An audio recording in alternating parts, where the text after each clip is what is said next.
Welcome back to Dork Points, everybody. This is Ron. And Banana. And it's time for another Cheap Games Banana. Banana. What do you think of our new title? Okay, Run Sausage Run is the first of two games I purchased in the Sausage Party Pack. And Run Sausage Run, I like the art style. I love a little chaotic. It's super chaotic. I love the noises they make, and the violence is pretty funny. But you know, a little of this is going to go a long way because basically every level is just an obstacle course, and you kind of got to slow down and then remember what comes next. But they do spawn you at just before your last death, which is awesome, and it makes the game a lot easier to take. Now, maybe that's only in two-player, because we are playing two-player, but that's the way to play it anyways. Solo would just be boring, unfortunately. But hey, it's a 99-cent game. Alright, part 2 of that pack, Sausage Wars, kind of along the same lines here. Yeah, but the controls are... Oh yeah. The big problem with this game is... you're using your left toggle to walk and and to point you in the right direction, but you also have to whip it back and forth to do your little head slams. So while you're walking, you have to hold back until you want to hurt someone, I guess. Yeah, and then what can happen is you're whipping your head over and over again, and then it becomes really easy to fall off of something or get pushed off of something. But we played it for a while, and then we both got really good at it, and we both won a couple different rounds. But yeah, see, getting pushed off there. And some of the sausages get bigger. Anyways, worth 99 cents? Yeah. Pretty decent. Yeah. Alright, next is... Watermelon fruits. Sukia? I doubt it. Suka? I don't know. Soy Watermelon cut? fruits. So this is Random Spin, and they're doing a rip-off of a very popular series of phone games. And Charlie's gonna look it up on her phone now and see if she can find... there's 20 different versions of this, but super addictive and great. Even though this is just a lame rip-off of another game, even Random Spin, as bad as they usually are, really knocks it out of the park. And, oh yeah, there it is. Watermelon Merge.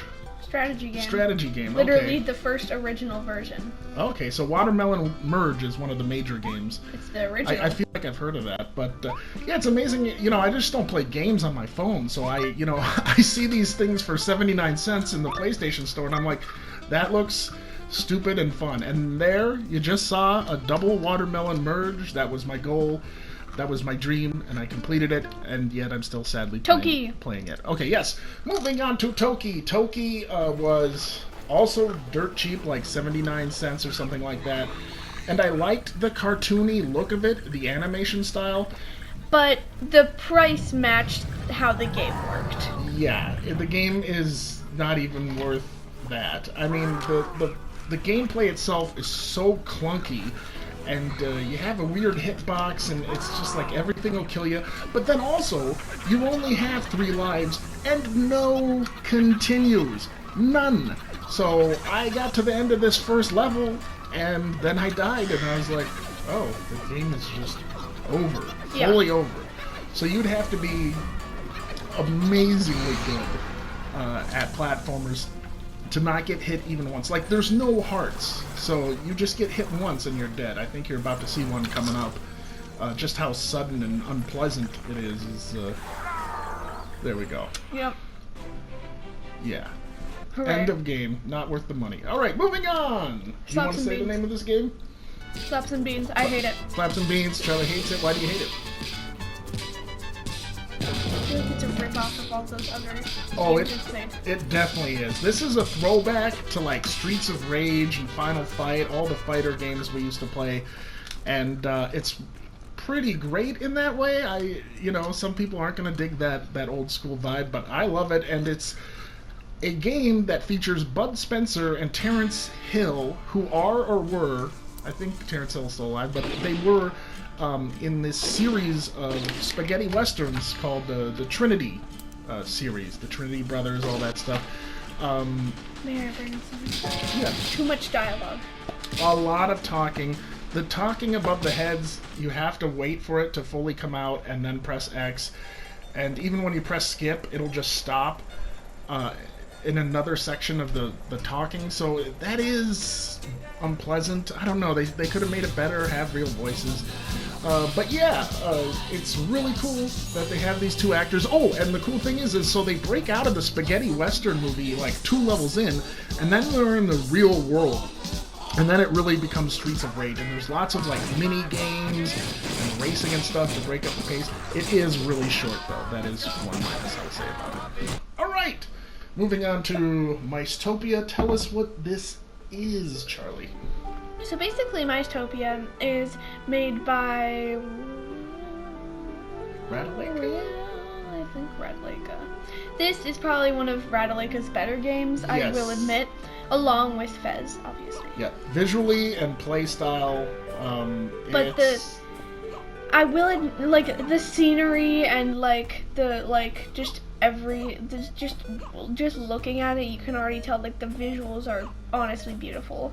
But the fighting is a little rough and scratchy. Your sword is short. Yes, it's you have to get really close to the enemies, and that's why I was just jumping over them here in this part. And so, yeah, there's like bats that come into the caves, and then once you finish the cave, you have to go back to this guy, and then blah blah blah. It's a Metroidvania. Yes. If anybody knows what that is. It is certainly the maze. All right, I guess I'll take the lead on this one. Since I've 13. played it. This was $2.99. I was shocked, but a lot of people, a lot of critics and everybody were mad about this remake version of the game. I don't know why, because I've played it for a little while now and played like 4 levels, and I really dig it. It's bringing back the old school game. But again, you know, I honestly haven't played that game since I was like 19 or 20. So seeing it now and playing it again, maybe the old version is the superior version, and that's what critics and players are talking about. But you know, there's not enough bad here to really bother me. It's just an enjoyable, cool shooter. And then this scene just gives me the warm fuzzies, where you're back in the bank, and it looks beautiful, and yeah, just a good game at its core. But I can't tell you for sure why people don't like this new version. And only oldies will get the warm fuzzy feeling. That's true. Yeah, this isn't. Well, yeah, I wouldn't have you play this anyways. But yeah, I imagine new players might hate this because there's a lot of stealthing elements and stuff. So, all right, now we're moving on to Sagebrush, and I'm going to take the lead on this because this is the game that I bought along with a bunch of other horror games that I forced him to play. Why? Because. And so basically Sagebrush is more, instead of like, it may look like an actual like horror game, but it's not really just like horror, like jump scares, blah blah blah. There's no jump scares in the game. It's just kind of like eerie, and it's trying to like, I guess like what it made me feel. I don't know if it made me feel this way, but it made me feel like there was gonna be any jump scares, even though I knew there wasn't gonna. It was eerie, yeah. It was eerie, and it had a eerie atmosphere to it. It was very unsettling, and instead of it being like one of those like just horrors, like visual horrors, where it was just like, oh, scary, jump scares. Psychological. It was very psychological, like scary. And it's basically about this. You come back. Spoiler alert. You come back as your character is Lillian. She used to be like at this place that was a cult, and again, there are spoilers to it. But so basically, like she comes back and she's like investigating and like looking through everywhere, and she's like remembering things and blah blah. And apparently the pastor, Father James, he set the church on fire with all the people in it, and they all died, except for her, which is why you're playing as her, like going back. Which is probably why they made it so eerie too, because it's like probably psychologically damaging to the character. Anyways, Panic House. And Dad, you can take most of the lead on this because you were the one who played this, and we both hated it equally. I paid $1.99 for this, and I want my money back. You know, when it starts, it's visually solid and scary, but then you run into the zombies, and they're stupid. Terrible. Like, and they clip through everything, and and then sometimes they'll hit you like once and just kill you. But here, look at this buggy mess. Like, I shot him with a gun, so that's what those weird dots are in front of him. Now he sinks to the ground. Just a really buggy mess. I can't remember the name of this company, but it's the same people who do those terrible cheap games like Pig P, Dragon D, Dog D, Cat C. Those not even 49-cent games, but so it's those guys. And yeah, just look at this mess. Killing these zombies. It's just ridiculous. And may I add one thing? Yeah. Their eyes are tiny. Like, in the dark, it may look... In the dark, sure, it's, glowy and it may look scary, but, in the light, once you actually look at their eyes while they're, dead or something, their eyes are, just tiny little, gems in their eye sockets. Yeah. It's honestly just weird. Oh, by the way, and if what we've said isn't crappy enough, there's only 3 zombies in the entire game. Or 4? There's 3 in the basement. They're not even scattered. There's 1 in the kitchen and 3 in the basement. And that's it. That's all the zombies. And I swear, in the preview for the game, it showed a zombie coming through the window. It made it look so much more like Resident Evil survival horror. And it kind of is. You collect food, and you have a limited amount of bullets.